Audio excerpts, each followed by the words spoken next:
అన్నదాత అన్నదాత మీ అన్నదాత చెమటోడ్చి ఆహారాన్నందించే రైతన్నా అనునిత్యం నీ కండదండగా నిలిచే నేస్తం ఎవరన్నా అన్నదాత అన్నదాత మీ అన్నదాత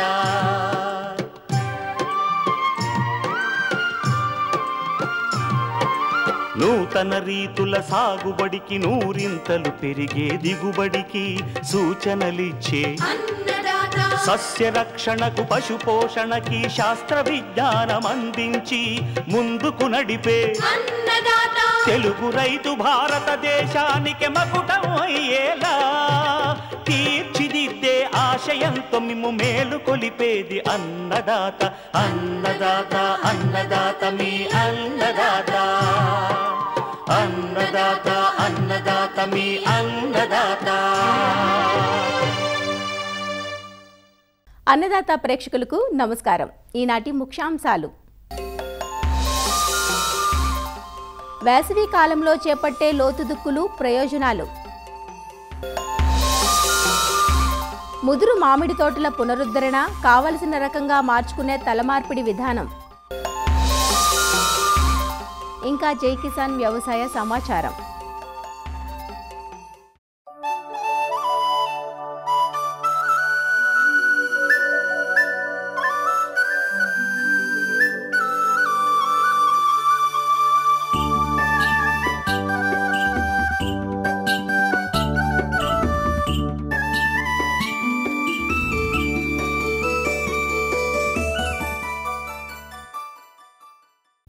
ఈ సంవత్సరం రుతుపవనాల రాక సకాలంలో ఉంటుందన్న వాతావరణ నిపుణుల సూచన రైతుల్లో ఉత్సాహాన్ని నింపింది.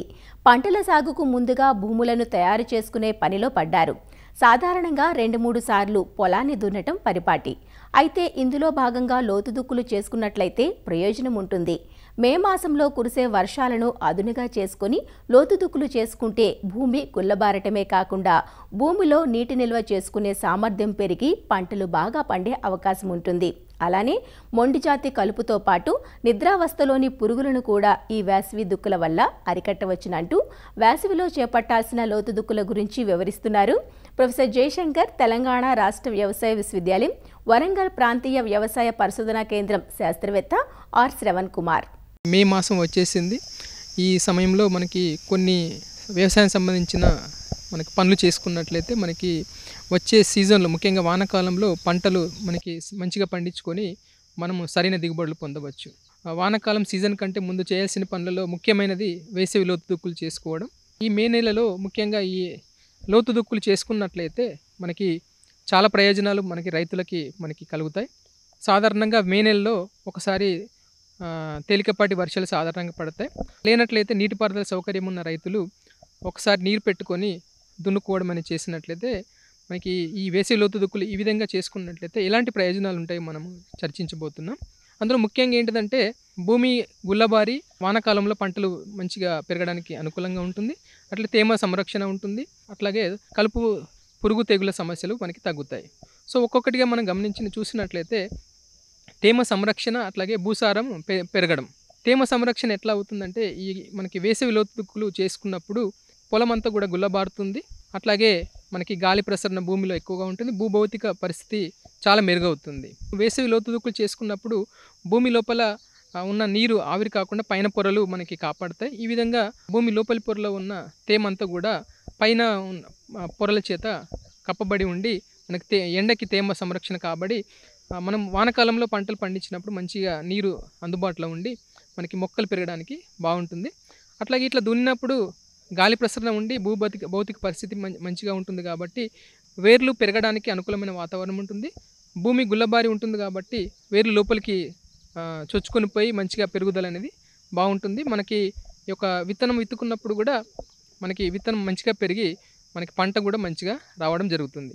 ఇంతకుముందు పంటలు పండించినప్పుడు అంతకృషి చేసినప్పుడు ఒకే లోతులో అంతర్కృషి చేస్తున్నప్పుడు ఆ లోపల ఉన్న పొరలు గట్టిపడతాయి కాబట్టి ఈ లోతుదుక్కులు చేసుకున్నప్పుడు ఆ పొరలని గట్టిగా ఉన్న పొరలని కూడా మనకి ఓపెన్ అయిపోతాయి కాబట్టి అవన్నీ కూడా మనకి భూమి అంతా కూడా గుల్లబారిపోయి మనకి ఈ మంచి దిగుబడి రావడానికి ఆస్కారం ఉంటుంది. వేసవి లోతుదుక్కులు చేసుకున్నప్పుడు ఏమవుతుందంటే యాసంగి పంట అవశేషాలన్నీ వృక్ష సంబంధించిన చెత్త చెదరం అంతా కూడా భూమిలో కలిసిపోయి భూమిలో సారం అనేది పెరుగుతుంది. ముఖ్యంగా కర్బన శాతం బాగా పెరుగుతుంది. అట్లాగే మనకు వేసవి లోతు దుక్కులు చేసుకోవడానికి ముందుగా మనము పశువుల పెంట కానీ లేతే వర్మి కంపోస్ట్ కానీ లేతే ఒక 2-3 రోజులు గొర్రెల మేకలను ఆ పొలంలో ఉంచినట్లయితే, అట్లాగే లేతే చెరువు మట్టి మనం తోలుకున్నట్లయితే దాన్ని ఇప్పుడు దున్నినప్పుడు అదంతా కూడా భూమి లోపల అంతా కలిసిపోతుంది కాబట్టి ఆ తర్వాత లోపల కుళ్ళిపోయి మనకి భూసారం అనేది చాలా పెరుగుతుంది. భూమిలో పోషకాల లభ్యత కానీ అవన్నీ కూడా మనకి పెరుగుతాయి. ఈ విధంగా మనకి భూసారం పెరగడం అట్లాగే తేమ సంరక్షణ కాబడడం జరుగుతుంది. అట్లాగే వేసవి లోతు దుక్కులు చేసేటప్పుడు కంపల్సరీగా వాలుకు అడ్డంగా చేసుకోవాలి. దీనివల్ల ఈ యొక్క వర్షాలు పడ్డప్పుడు భూమి అనేది కొట్టుకుపోకుండా భూమి సంరక్షణ అనేది కాబడుతుంది. దీంతోపాటు మనకి ఇంకో ప్రయోజనం మనం గమనించినట్లయితే చాలా రకాల పంటల్లో చాలా రకాల మనకి పురుగులు వస్తాయి. ఈ చాలా రకాల పురుగులలో ఏదో ఒక దశ, గుడ్డు దశ కానీ లేదా పిల్ల పురుగు దశ కానీ ప్యూప దశ కానీ భూమిలో కొంతకాలం గడుపుతుంది. ప్రతి పంటను కూడా శిలీంధ్రం సంబంధించిన తెగులు రావడం జరుగుతుంది. ఆ తెగులకు సంబంధించిన సిద్ధ బీజాలు అనేది భూమిలో కొంతకాలం ఉంటాయి. సో ఇట్లా మనకి లోతు దుక్కులు చేసినట్లయితే ముఖ్యంగా పురుగులకు సంబంధించి వివిధ దశలు, గుడ్లు కానీ అయితే పిల్ల పురుగు కానీ అట్లాగే కోశస్థ దశలు, ప్యూప దశలు కానీ బయటపడతాయి. ముఖ్యంగా బయటికి రావడం వల్ల బయట ఎండ వేడికి కానీ అట్లాగే పక్షుల బారిన పడి కానీ కొంగలు ఇట్లా మనకి వాటిని తిని వాటిని నాశనం చేయడం జరుగుతుంది. వానాకాలం సీజన్లో మనం పంటలు సాగు చేసినప్పుడు వాటిలో వీటి యొక్క ఉధృతి కొంతవరకు మనం ఈ విధంగా మనము తగ్గించుకోవచ్చు. పంటలతో పాటు కలుపు అనేది మనకి పెరుగుతుంది. కలుపు మొక్కలు పెరిగి మొక్కలకు అందాల్సిన పోషకాలు కానీ నీరు కానీ ఈ యొక్క కలుపు మొక్కలు తీసుకొని మొక్కలు సరిగ్గా పెరగకుండా మనకి అడ్డుపడుతూ ఉంటాయి. సో మనం వేసవి లోతు దుక్కులు చేసినట్లయితే భూమి లోపల ఉండే ఈ యొక్క కలుపు మొక్కల యొక్క గింజలు కానీ అట్లాగే యాసంగి తర్వాత కలుపు మొక్కల అవశేషాలు కానీ మనం దున్నినప్పుడు అవన్నీ కూడా నాశనం కాబడతాయి. దానివల్ల మనకి ఈ యొక్క కలుపు పెరగడం అనేది తగ్గుతుంది. ఈ విధంగా మనము కలుపు నివారణలో కూడా ఈ యొక్క వేసవి లోతు దుక్కులు అనేది చాలా దోహదం చేస్తాయి. వేసవి లోతు దుక్కులు రైతులందరూ చేసుకోవాలని, తద్వారా మనకి వానాకాలంలో మంచి పంటలు, మంచి దిగుబడి తీసుకోవాలని కోరుచున్నాను.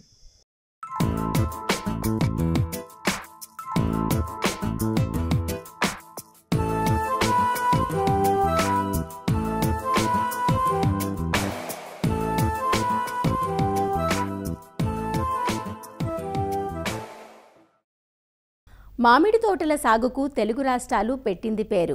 అయితే చాలా ప్రాంతాలలో తాతలు తండ్రులు నాటిన ముదురు మామిడి తోటలున్నాయి. 40 నుంచి 50 ఏళ్లు పైబడిన ఇలాంటి తోటల్లో వచ్చినంత పంట తీసుకోవడమే కానీ యాజమాన్యం చేపట్టడం కష్టతరంగా మారుతుంది. చెట్లు దట్టంగా అలుముకొని కొమ్మ కత్తిరింపులకు, పిచికారీలకు, కాయ కోతలకు కష్టతరంగా మారతాయి. ఇలాంటి తోటల్ని తీసేసి తిరిగి కొత్త తోటలు పెట్టుకుంటే అవి అంది వచ్చేసరికి మళ్ళీ 5-6 సంవత్సరాల సమయం పడుతుంది. అంతేకాదు రైతుకు భారీగా పెట్టుబడి అవుతుంది. అలా కాక ఈ ముదురు చెట్లను కొత్త చెట్లుగా మార్చుకునే అవకాశం కల్పించే విధానమే పునరుద్ధరణ ప్రక్రియ. ఒకవేళ అవి నాటు రకాలవి అయితే కావలసిన రకంతో అంటుకట్టుకుని టాప్ వర్కింగ్ లేదా తలమార్పిడి విధానం ద్వారా రకాన్ని మార్చుకునే అవకాశము ఉంటుంది. పునరుద్ధరణ, తలమార్పిడి విధానాల గురించి వైఎస్ఆర్ ఉద్యాన విశ్వవిద్యాలయం కృష్ణా జిల్లా నూజివీడు మామిడి పరిశోధనా స్థానం ప్రధాన శాస్త్రవేత్త డాక్టర్ రాజ్యలక్ష్మి నుంచి తెలుసుకుందాం. పండ్ల తోటలో మామిడి ప్రధానమైనది. దీంట్లో మనకు సుమారుగా ఆంధ్రప్రదేశ్లో ఇది 3,60,000 హెక్టార్లో గ్రో చేస్తున్నప్పటికీ ఎక్కువగా సాగు విస్తీర్ణంలో ముదురు తోటలుగా ఎక్కువగా ఉంటున్నాయి. అంటే సుమారుగా 1,20,000 హెక్టార్లలో ముదురు తోటల్లోనే సాగు చేస్తున్నారు. కాబట్టి ఈ ముదురు తోటలు అంటే వయసు పైపడినవి, ఎక్కువగా ఎండుపొళ్ళు ఉన్నవి, అడ్డదిడ్డంగా ఉండి ఎక్కువ దిగుబడి ఇవ్వని తోటలు, ఎక్కువ చీడపీడల వృద్ధి ఎక్కువగా ఉన్న తోటలు, వయసు పడిన తోటలు మన జనరల్గా ప్రొడక్టివిటీ అంటే దిగుబడి తక్కువగా ఉంటుంది. కాబట్టి ఇలాంటి తోటల్ని మళ్ళీ అధిక దిగుబడి ఇచ్చే తోటలుగా మార్చుకోవడానికే మనం మామిడి తోటల పునరుద్ధరణ అంటారనమాట.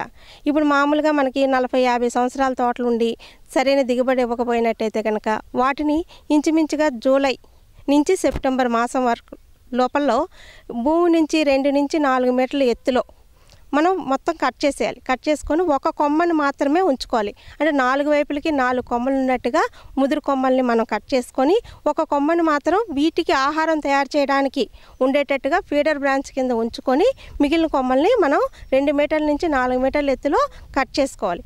ఇలా జూలై నుంచి సెప్టెంబర్ వరకు మనం కట్ చేసుకున్న తర్వాత మనకి ఇంచుమించుగా ఈ చిగురు రావడానికి 3 నుంచి 4 నెలలు పడుతుంది. అంటే ఇంచుమించుగా మనకి డిసెంబర్ జనవరిలో చిగురులు అనేవి ప్రతి కట్ చేసిన కొమ్మ నుంచి కూడా చిగురులు చాలా ఎక్కువగా వస్తాయి. అంటే ఒక్కొక్క కొమ్మకి మీరు చూసుకుంటే చిన్న కొమ్మలు ఒక 100 ఉంటుందన్నమాట. అలాంటి వాటిల్లో మనకి బాగా ఆరోగ్యవంతమైన కొమ్మల్ని ప్రతి ఒక్క పెద్ద కొమ్మకి ఒక 6 నుంచి 8 చిన్న కొమ్మలు చిగురు కొమ్మలు ఉండేటట్టుగా చూసుకొని మిగిలిన వాటన్నిటిని మనం తీసేయాలి. ఇలా చిగురు ఎప్పుడైతే మనం కొమ్మలను కత్తిరించిన వెంటనే మనకి ఆ కొమ్మ అన్నది అంటే జూలై నుంచి సెప్టెంబర్లో మనం ఏవైతే ముదురు కొమ్మలను కట్ చేసుకున్నామో ఆ కొమ్మలు మళ్ళీ పైనుంచి కిందకి అంటే ఒకసారి కట్ చేసిన తర్వాత పురుగులు తెగుళ్ళు ఎక్కువగా దాడి చేసే అవకాశం ఉంటుంది. కాబట్టి ఇలా వాటి నుంచి తెగులు రాకుండా మిగిలిన చెట్టుకు ఎండిపోకుండా ఉండడానికి బ్లైటాక్స్ 3 గ్రాముల లీటర్ నీటికి కలుపుకొని స్ప్రే ఒకసారి చేసుకోవాలి. అదే కాకుండా ఒక పేస్ట్ లాగా చేసుకొని ఏదైతే కొమ్మలు కత్తిరించామో ఆ కొమ్మలకి పేస్ట్ లాగా కూడా పూసుకోవాలి. ఇలా పూసుకున్న తర్వాత వచ్చిన చిగురుల్లో చాలా ఎక్కువ సంఖ్యలో చిగురులు ఉన్నప్పటికీ వాటిలో 6 నుంచి 8 మాత్రమే మంచి ఆరోగ్యవంతమైన చిగురులు ఉంచుకొని మిగిలిన వాటిని మనం తీసివేయాలన్నమాట.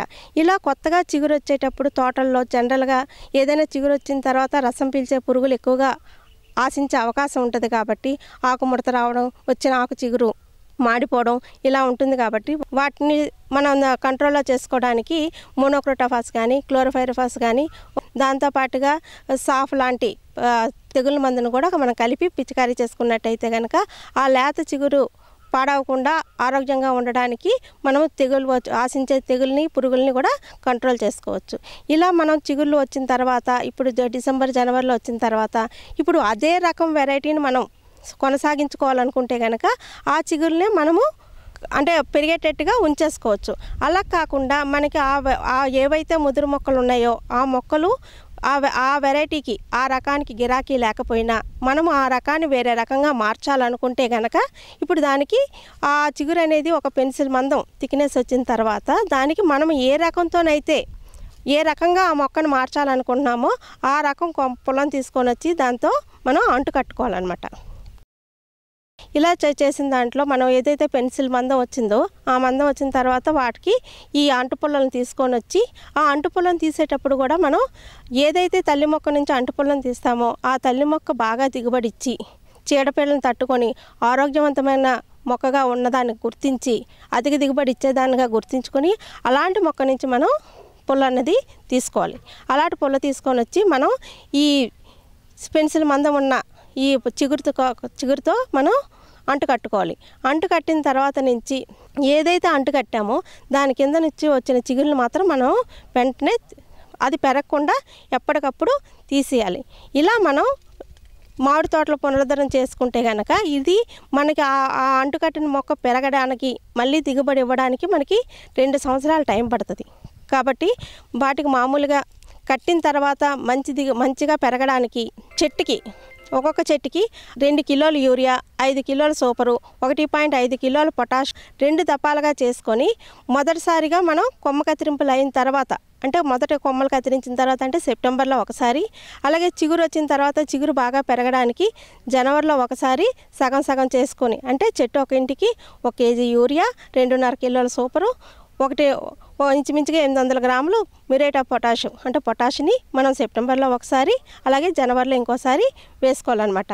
అలాగే మనం వేసవికాలంలో కూడా నీటి ఎద్దడి రాకుండా తడి పెట్టుకోవాలి. అంటే మన భూమి నీరు నిలుపుకునే సాంద్రతను బట్టి ఒక 15-20 రోజులకు ఒకసారి మనం డ్రిప్ ద్వారా కానీ మామూలుగా కానీ నీరు అన్నది పెట్టుకున్నట్టయితే కనుక ఈ మొక్కలు మళ్ళీ మనకి కాపు రావడానికి 2 సంవత్సరాలు పడుతుంది అనమాట.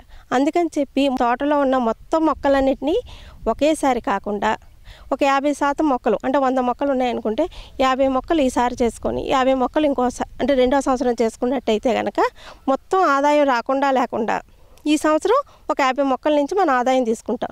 2వ సంవత్సరంకి వచ్చేటప్పటికి ఈ కత్తిరించిన మొక్కలు చిగురొచ్చి దాని నుంచి ఆదాయం తీసుకోవడానికి ఉపయోగపడుతుంది. అలాగే ఇప్పుడు ఈ పునరుద్ధరణ అనేదండి మామూలుగా మనం పెద్ద మొక్కలకి, వయసు బారిన మొక్కలకి, వయసు మీరిన మొక్కలకే కాదు. కొత్తగా మేము తోట నాటుతాం. తోట నాటిన తర్వాత కొంతమంది రైతులు అడుగుతుంటారు, ఏంటి మాకు ఈ తోట మొక్కలు వేసాం కానీ మొక్కలు వేసింది 4 సంవత్సరాలు అయింది, 5 సంవత్సరాలు అయింది కానీ పూత రావట్లేదు, పూత వచ్చినా ఆ కాయ సరిగ్గా లేదు అంటే ఇప్పుడు వీళ్ళు తీసుకొచ్చి నాటిన మొక్క ఈ వాతావరణానికి అనుకూలంగా లేదు. ఆ వచ్చినది కూడా ఆ కాయలు అంటే మనకి మామూలుగా నార్త్ ఇండియన్ వెరైటీస్ అయితే సౌత్ ఇండియాలో సరిగా రాకపోవడం గట్టా ఉంటుంది. అలాంటిది ఏదైనా నర్సరీ నుంచి వాళ్ళు సరైన మొక్కను ఎంచుకతో తీసుకొని రాకలేకపోవడం వల్ల ఏదైనా మొక్క మారింది అనుకోండి, అలాంటి మొక్కలను కూడా మనం ఈ పునరుద్ధరణ ద్వారానే అంటే ఇదే టెక్నిక్తో మనం అలాంటి తోటలను కూడా మనం మార్చుకోవచ్చు అనమాట. ఇప్పుడు అదే కొత్త మొక్క మళ్ళీ వేసి దాని నుంచి మనం దిగుబడి తీసుకోవడానికి ఇంచుమించుగా 5-6 సంవత్సరాలు పడుతుంది. అలా కాకుండా ఇప్పుడు వేసిన మొక్క ఇప్పుడు కొత్తగా తీసుకొచ్చి నాటాము, 3 సంవత్సరాలు అయింది, అది ఎలాంటి కాయో తెలిసిపోతుంది ఇంచుమించుగా. అలాగే పూత కూడా రావట్లేదు. అలాంటప్పుడు మళ్ళీ దాన్ని ఇదే సేమ్ పద్ధతిలో మళ్ళీ తల నరికిన తర్వాత కింద నుంచి వచ్చిన కొమ్మలకి మనం ఈ ప్రాంతానికి ఆ ప్రాంతానికి గాను ఎక్కడైతే అంటే ఎలాంటి వెరైటీకి అయితే గిరాకీ ఉందో అలాంటి వెరైటీతో మనం అంటు మొక్కలు కట్టుకొని దాన్ని మళ్ళీ ఆ అంటు మొక్కను పెరగనివ్వడం వల్ల కూడా ఆ వెరైటీని వేరే రకంగా మార్చుకొని అంటే మంచి గిరాకీ ఉన్న వెరైటీగా మార్చుకొని దాని నుంచి కూడా ఆదాయం తీసుకోవచ్చండి. ఈ రకంగా కొత్తగా నాటిన తోటలకి వేసుకోవచ్చు, అలాగే ముదురు తోటలను కూడా మనం పునరుద్ధరణ చేసుకోవచ్చు. అలాగే మనం అంతర సేద్యం చేసుకోవడానికి చాలా జాగా ఉంది, అంటే ల్యాండ్ ఉంది కాబట్టి అంతర పంటలుగా మీరు అపరాలు కానీ కూరగాయలు కానీ అంటే నీటి వసతిని బట్టి ఏదైనా వేసుకున్నట్టయితే కనుక దాని నుంచి కూడా మనం ఆదాయం సంపాదించుకోవచ్చండి. ఈ రకంగా మనం చేసుకున్నట్టయితే కనుక ఏదైతే కాపు తగ్గిపోయిందో ఆ తోటల్ని మళ్ళీ పునరుద్ధరించి అధిక దిగుబడిని తీసుకురావడానికి అవకాశం ఉంటుందండి.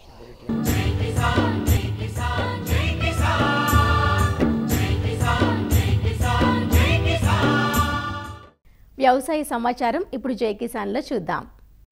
గత వారం రోజులుగా కురుస్తున్న అకాల వర్షాలతో తూర్పుగోదావరి జిల్లా అరటి రైతులకు నష్టం వాటిల్లింది.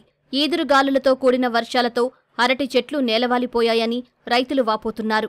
ఎకరానికి 100 నుంచి 500 చెట్ల వరకు విరిగిపోయాయని, మొక్క తోటల్లో సైతం తయారైన గెలలతో ఉన్న చెట్లు పడిపోవడంతో భారీగా నష్టం వచ్చిందని రైతులు వాపోతున్నారు. ఈ అకాల వర్షానికంటే దాదాపు 10 రోజుల నుంచి ఏకవాన, ఓనాడు ఒక గాలి లేకపోయినా ఓనాడు గాలి వేస్తుంది.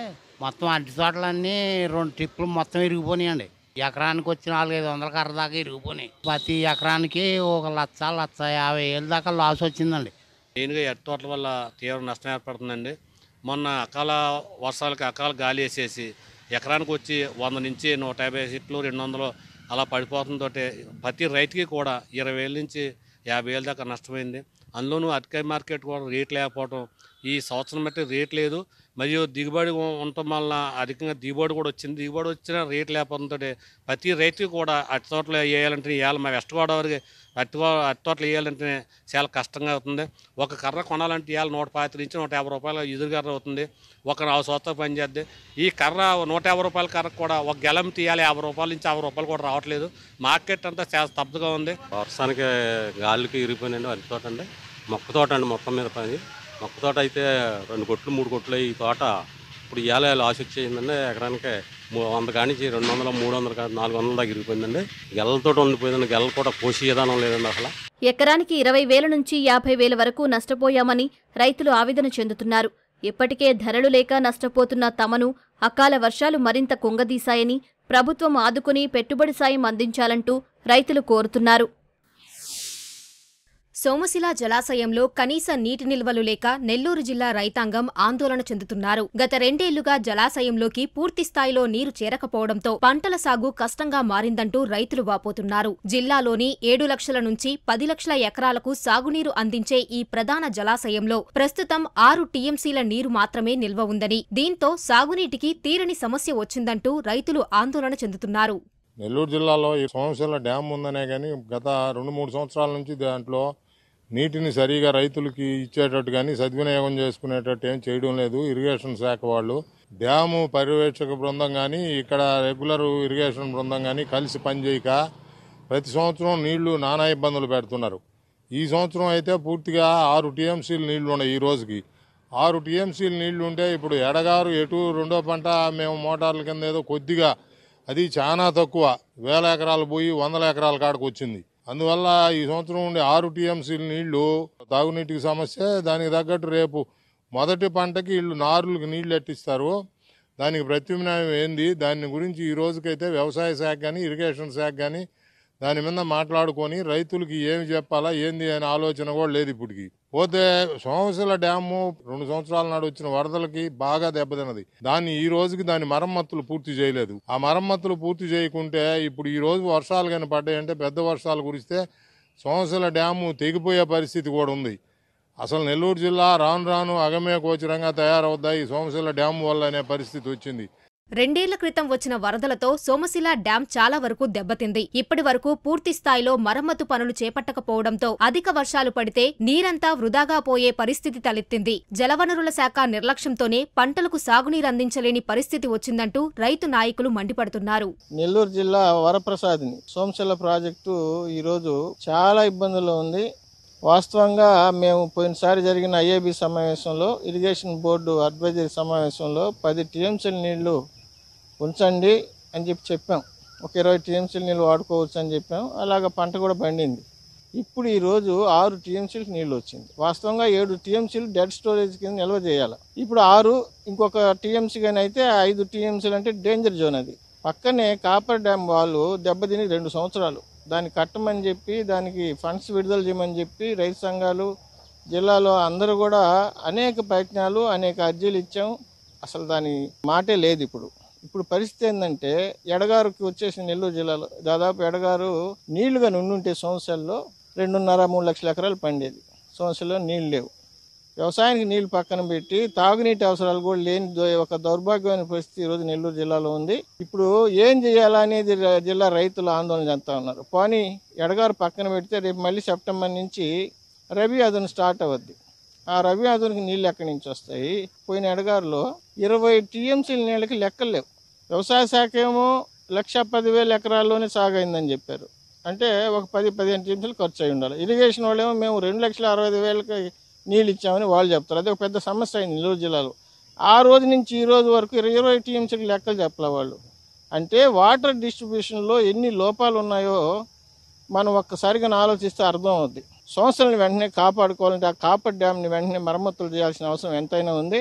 సోమశిల ఇంచుమించు 6.5 లక్షల ఎకరాలకి సాగునీరు అందిస్తుంది. కనుపూరు కాలువ, కావలి కాలువ, Kanigiri reservoir, Sarvepalli reservoir, Penna delta మొత్తం 5.5-6.5 లక్షల ఎకరాలు. ఇప్పుడు కాపర్ డ్యామ్ని ఎప్పుడైతే దెబ్బతినిందో ఇప్పుడు ఎన్ని టీఎంసీలు నీవు నిల్వ చేయలే సామర్థ్యం అనేది ఒక ప్రశ్న. అందుకని సోమశిల ప్రాజెక్టు కాపర్ డ్యామ్ని వెంటనే పూర్తి చేసి రేపు వచ్చే మొదటి పంటకి నీళ్లు అవసరాలకి నీటి నిల్వ చేసుకునే సామర్థ్యాన్ని పెంచాలని చెప్పి మేము ఏపీ రైతు సంఘం నెల్లూరు జిల్లా కమిటీ తరఫున డిమాండ్ చేస్తున్నాం. సోమశిల జలాశయం నుంచి సాగునీటిని పొలాలకు అందించాలంటే అధికారులు యుద్ధ ప్రాతిపదికన మరమ్మతు పనులు చేపట్టాలని, లేదంటే జిల్లాకు ప్రధానమైన రబీ సీజన్ సైతం ప్రశ్నార్థకంగా మారే ప్రమాదముందని రైతులంటున్నారు.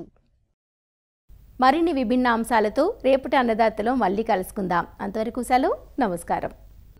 అన్నదాతలు తమ సందేహాలు, సమస్యలను 1800-425-4085 టోల్ ఫ్రీ నంబర్లో ఉదయం 10 నుంచి 11 గంటల మధ్య పని దినాలలో సంప్రదించగలరు.